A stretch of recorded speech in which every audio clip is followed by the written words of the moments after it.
not to leave, especially not to go to Egypt. And there's always been problems with God's people when they go to Egypt, and later on God's people will go to Egypt, and it creates a big problem. But he says, stay in the land where they're at right now. And what does God promise Isaac? What does God promise Isaac? I'm sorry, Judy, could you speak just a little? I like the way you said that. Everything he promised Abraham.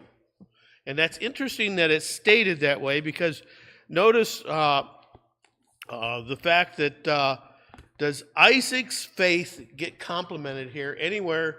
And does he say anywhere that he's going to bless Isaac because of Isaac's great faith like he did with Abraham? Does he say that about Isaac at all? No, he doesn't seem to say that.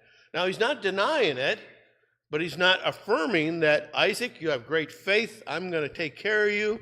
No, he says, your dad, Abraham, had great faith, and I'm going to take care of you because of the promise I made to your father. So he's, right now, he's living off the shirt tails of dad as far as the blessings are concerned, and that's a good thing. So he tells him all this. Notice also, too, in verse 5, he says, and the reason he blessed Abraham was why? Verse 5. Because Abraham did what? Obeyed what? His commandments, laws, decrees, all those things. Okay, where are those written? What verse is that in the book of Genesis where it tells all those laws and decrees? Tom said nowhere. He said it real loud. Did you notice that? He mouthed it. It doesn't say.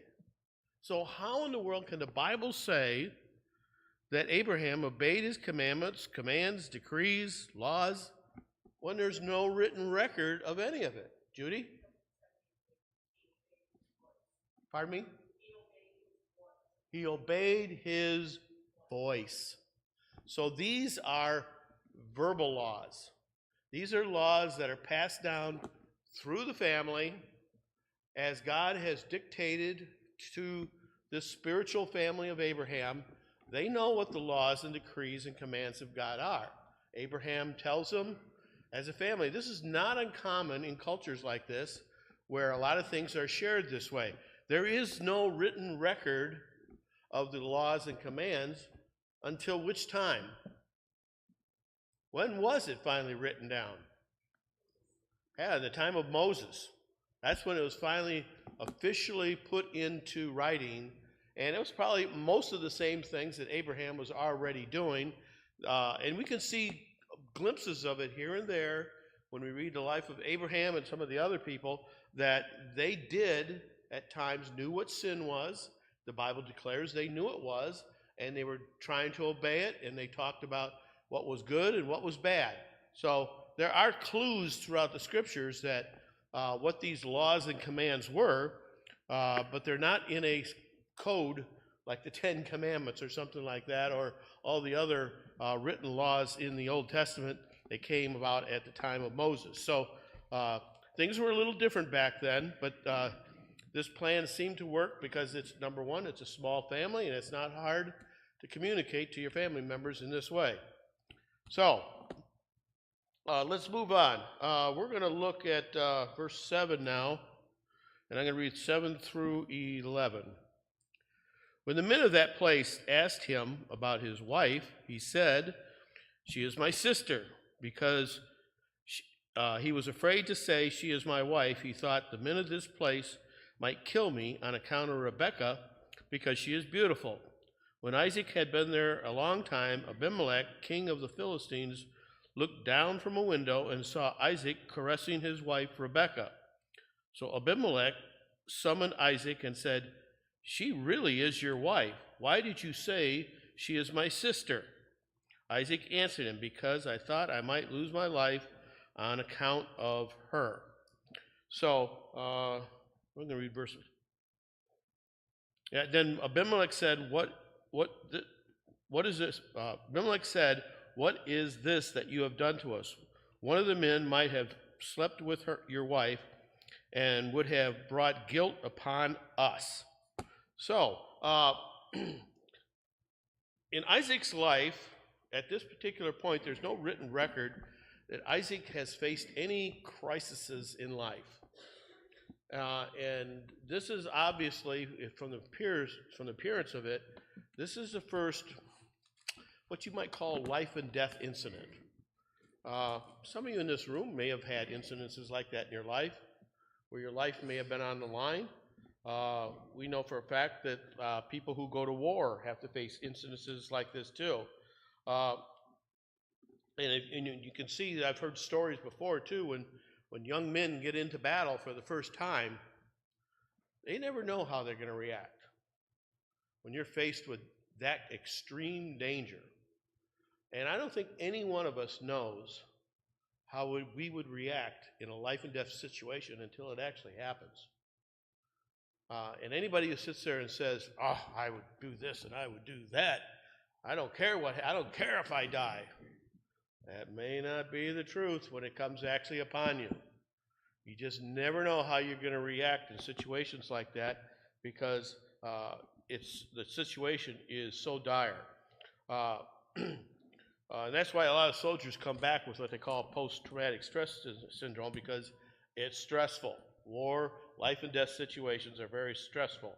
So can you imagine now Isaac sitting at his tent with his family members and a few of his, other members of his clan, and all of a sudden up strolls the men, Philistines of this land, and there was a lot of warlords and kings at this time that had large groups of men. These groups of men come up to Isaac, and there was a habit among people of this time, it is historically accurate, that sometimes kings would take a beautiful woman if they saw her, and she would have no choice. And there's even places in the world today where women are taken because of whatever reason the taker likes about the woman, and they have no choice. They have to become their wives. And it was true back then that kings would go into areas and say, "Take that woman, I want her as my wife," just like that. And it was that simple, because they were powerful, and if anybody opposed them, what could happen? Death. Imagine sitting at your house and a group of people come up, armed to the teeth with nasty dispositions, saying, "I want your wife," or "I want her." What are you going to do? How would you react? How did Isaac react? What did Isaac do? Same thing his father did, and that was? All right. Was she, Rebecca, his wife, his sister? Okay, yeah. She was from his clan, and technically, in our culture, she was his cousin.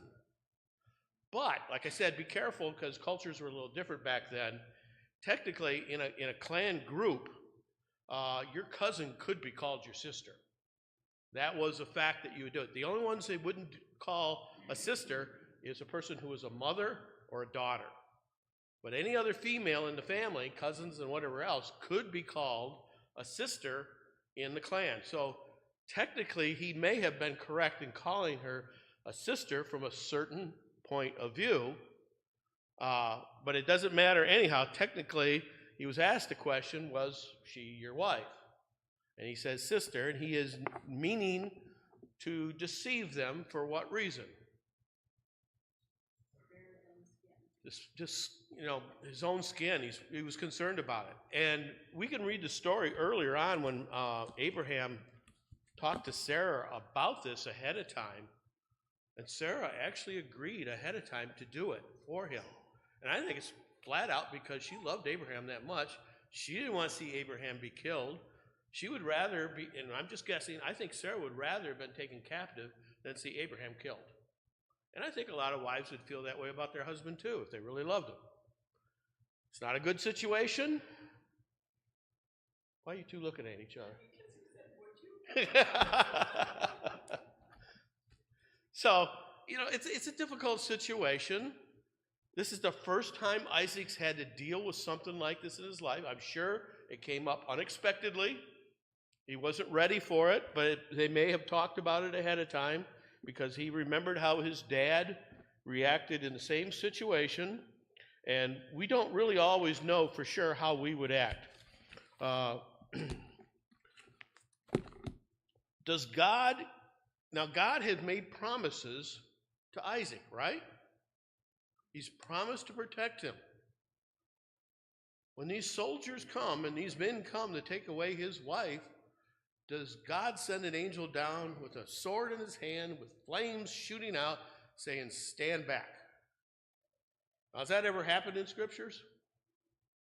There's miraculous events that have happened in scriptures where God uses incredible, miraculous events to stop people from doing evil. I mean, look at Elijah up on that hill when those 60 soldiers come 3 times to take him away. They're literally burnt to a crisp. And there's other instances too besides that. In this particular instance, does God miraculously intervene for Isaac and Rebekah's sake? No. You may be asking, why not? He made a promise. Or the whole heart issue that the king felt when learning and seeing that Isaac was embracing his wife was God-led. I mean, God doesn't always come in the thunder and lightning. He sometimes comes in a quiet voice. So, yes. So we don't know if God intervened, but we do know that Isaac was sick. I would say that we probably can guess that God intervened, but he did it through a non-miraculous method. And I think Teresa's probably correct, because do they eventually get back together? Yes. And how does that happen? What's the incident that brings them back together, that causes this whole thing to unwind and get back to normal? What does Abimelech see? Yeah, he looks out his window, which, when you look at the way the context is written, I suspect the way it's written, it sounds like it's the same thing like with Sarah. When they came and took Sarah, they took her away from her family, and I think they did that with Rebekah too. They took her away from the family, and she's living in Philistine territory now. Isaac comes to see her, and Isaac, it said, it depends on what version you have. Some say caressing. I don't think it was just patting her on the cheek. I think some of the commentators suggest it may have been somewhat sexual, but we really don't know. Either way, it was so affectionate that Abimelech the king deduced what? It wasn't a sister. Whatever he was doing to her, it was a type of affection that only is shared perhaps between a husband and wife. So that seems to be fairly clear. As soon as he sees that, what does he conclude? This is not his wife. And he tells Isaac that he wants to see him. So when they have the conversation, what does Isaac answer in response to when he says, she is your wife, not your sister? Isaac says what? He didn't want to die. He knew it. Abimelech probably understood that. He knew what his culture did. He knew why he did what he just did. And he knows other kings did the same thing. It was very common in that time for kings to exercise absolute authority. The law in almost all these lands, the law was the king's word. Whatever he said, that was the law. And you go against the law, you're going against the king, and there's very dire consequences for doing such things. So, nonetheless, it was a very serious situation, but he sees that it was indeed was his wife, and Isaac admits it, and he says, one of my men might well have slept with your wife and would have brought guilt upon us. Now, were they without moral laws at all? Did they have any morals? It does seem like it here. in their mind, they viewed adultery as a sin. Is that correct? But to kill her husband, that doesn't seem to be that bad. I don't know if I understand that. They would kill husbands, but they would view adultery as bad. Why? I have no idea. I can't answer that, and nobody else seems to know the answer because you'd have to live back then to understand some of their morals and values. So Abimelech then, at this point, gives orders to his people, what? Concerning Abraham, or Isaac and his wife. Not to touch any of them. Leave them alone. So apparently, whatever it was, and I find it strange, unless it goes back to what Teresa said too, this was God's will. And he may have had influence on Abimelech to be merciful to Isaac at this point. There's a good time for this event to wind down, and God saw to it in Abimelech's heart to let Isaac and his wife go at this time. So, and in a sense, you can say that is a miraculous intervention, because does God fulfill his promise to protect him and his family? Yes, he does. Not quite the way Isaac was expecting, though, was it? And is that any different for us? When we pray for things in our lives, and we hope and pray, and God says he's going to give us this, he's going to give us that, do we sometimes have unreal expectations of how and when that's going to happen and how and when God might bless us? Absolutely. We get disappointed all the time sometimes in prayer. But sometimes things don't work out like we think they should. Very often God gives us what we need and not what we want. So his plan is best, and that's why when we pray that the Lord's will be done, not my own. And this is a perfect example of how things work out sometimes. And Isaac would have never probably figured out that it would have ended this way, but it does. So the situation has been clarified now, at least to that extent. All right.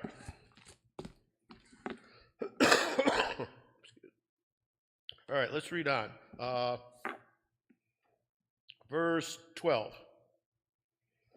Isaac planted crops in that land, and the same year reaped 100-fold, because the Lord blessed him.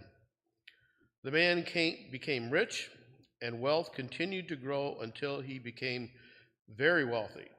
He had so many flocks and herds that the Philistines envied him.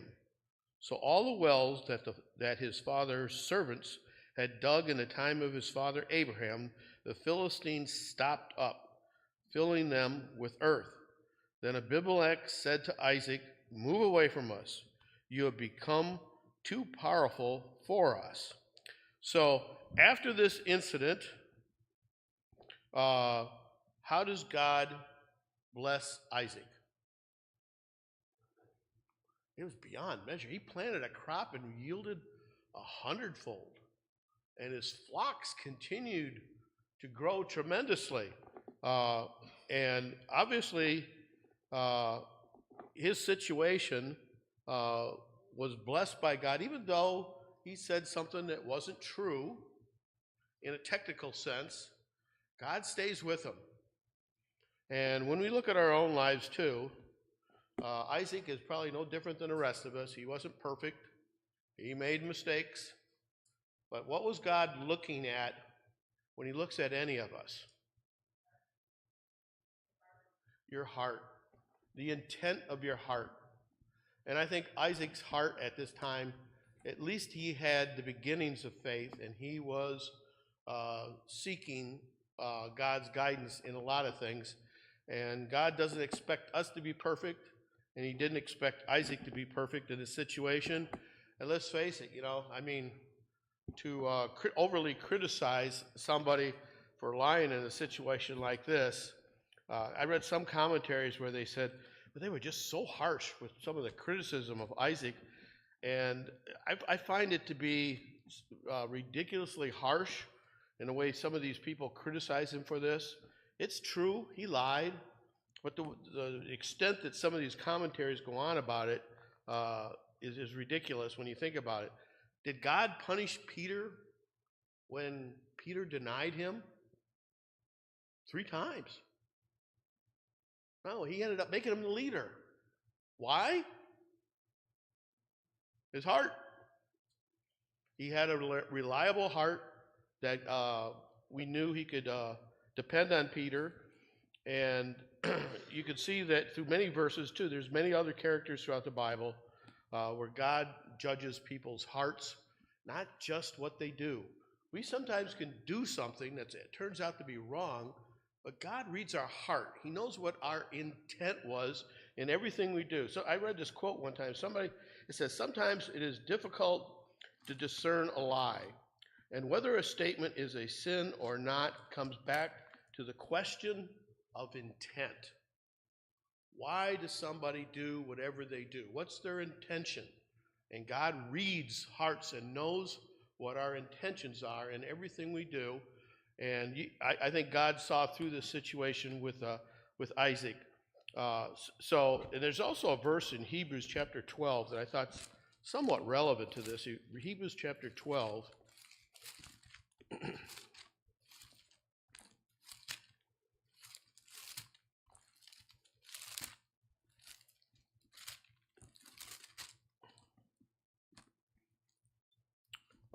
Chapter 12, beginning, let's see. I'm going to begin in verse 15. See to it that no one misses the grace of God, and that no bitter root grows up. That because trouble and defile many.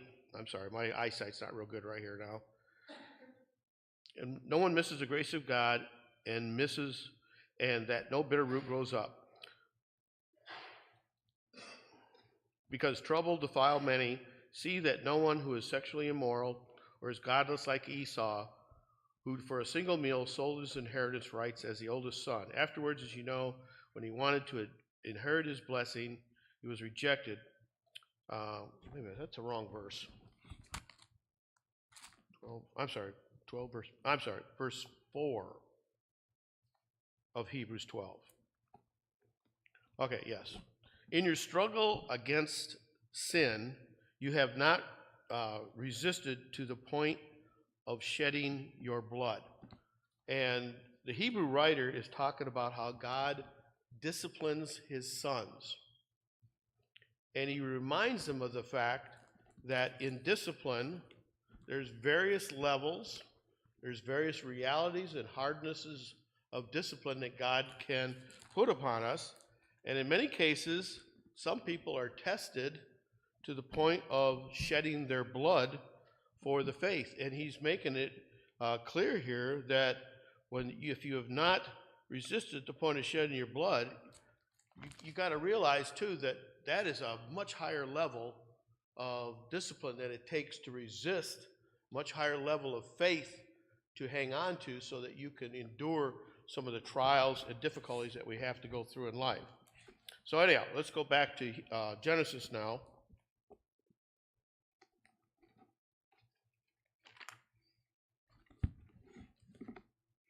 And let's see, I'm going to begin reading in verse 17.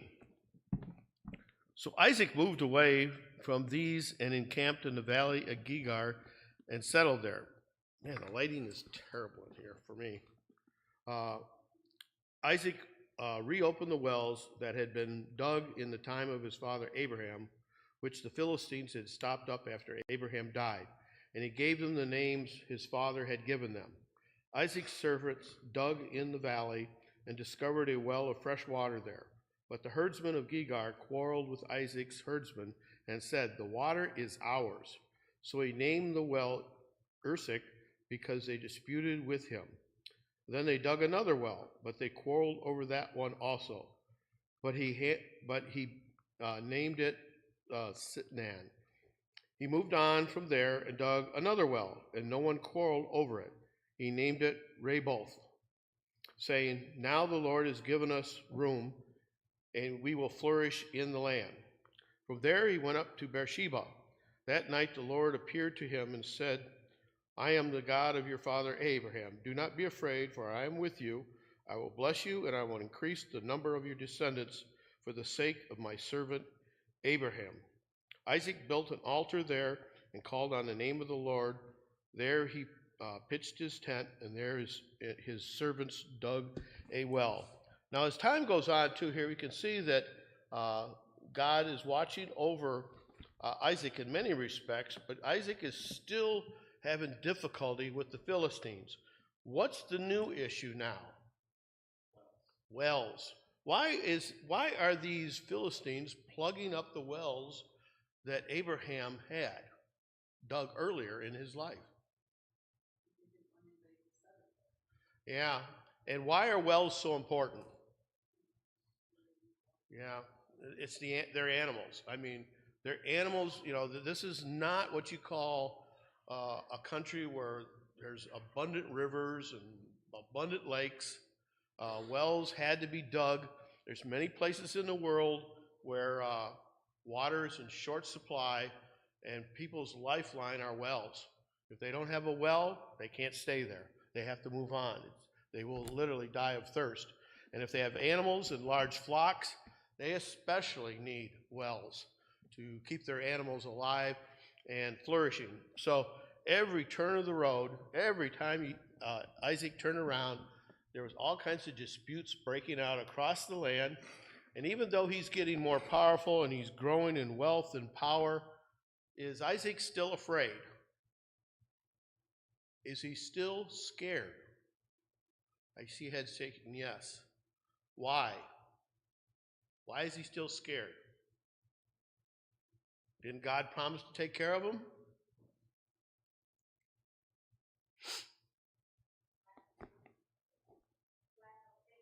Lack of faith? I would say you're probably right. He wasn't like Abraham. And he's quite a bit younger at this point in his life, too. Abraham didn't develop his faith overnight. It took him time. And he probably struggled, like all of us as human beings, with our faith and trust in the Lord. And not only that, was he outnumbered still, even though he was more powerful than what he was before. Where's he living in? Is this his own country? No. He's living in somebody else's country at the behest of another king who gave him permission to stay there. But he is grossly outnumbered, and he's got people all around him who are constantly going at him. And if he goes over and takes out some warlord that blocked up his well and rains fire down on him and kills a bunch of people, what could happen? What could happen? Yeah, they might all band together and come to him as a very large force, and Isaac and his family would be destroyed. So he knew the danger was real. He had to watch his step.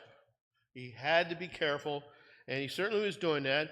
And even though, as Betty pointed out, he lacked faith, did God condemn him for his lack of faith? No. What does God do? There's a verse, I think it's in Proverbs, it says, the Lord knows that we are just but dust. Psalm 104. Wow. What does that mean?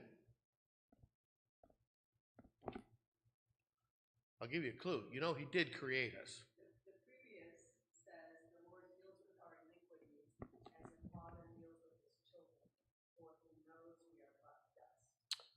And as a father deals with his children, do we have the same standards for a 3-year-old that we would for a 13-year-old? Mm-mm. Why not? Why not? Maturity, age, understanding, disciplined over time. God does the same thing with us. He knows when we first start out, he knows we're weak. He knows we're not capable of the faith of Abraham to offer up your son Isaac. He knows that. He understands where we're at in life. Does that excuse us for sinning? No, we don't want to go that far. But nonetheless, God looks at your heart, and he knows where you're headed in the long run. And he does have mercy on us as long as we keep our heart right. Just like Peter denied the Lord 3 times. But God knew, Jesus knew, that Peter would turn back and come back to his senses and start all over again, just like we did. And so we can see here too that God thought the best medicine for Isaac at this point when he's scared is, what was the medicine God applied? He blessed him with wells. Yeah, that's true. But he blesses him in what way? I mean, does he hand him a Bible verse? No, he talks to him. He tells him, I'm with you. Hang in there. I'm going to bless you. He says, I'm going to increase. And he starts giving him the same, he reminds him of the same blessings that he reminded him of earlier. He says, I am with you and will bless you and increase the number of your descendants. So this is very personal now. He's talking to Isaac himself, telling him he's going to bless him and take care of him. So Isaac had to realize at this point that this is getting a little bit more serious in his relationship with the Lord. And you can see here too that Isaac, verse 25, builds an altar there and calls on the name of the Lord. What does that mean? He calls on the name of the Lord when he builds an altar. Is that a step a little higher in his faith by doing this? It is. This is a sign that he had never built an altar before that we know of. Here he's building an altar and he calls on the name of the Lord. So that's a sure sign that Isaac is starting to get a little bit stronger in his faith towards the Lord. Even though it's imperfect as it is, he is beginning to step it up a little bit. Then in verse 26, meanwhile, Abimelech had come to him from Gerat with Zuzat, his personal advisor, and Pekol, the commander of his forces. Isaac asked him, why have you come to me, since you were hostile to me and sent me away? Oh boy, here's another visit, and he's not only, the king himself is coming, and he's bringing his advisor, and he's bringing his general, which if the general's there, who else is probably also there? An army. And Isaac sees this and says, why are you here? You're hostile to me. I left. What's the problem? They answered, we clearly saw that the Lord was with you, so we said there ought to be a sworn agreement between us, between us and you.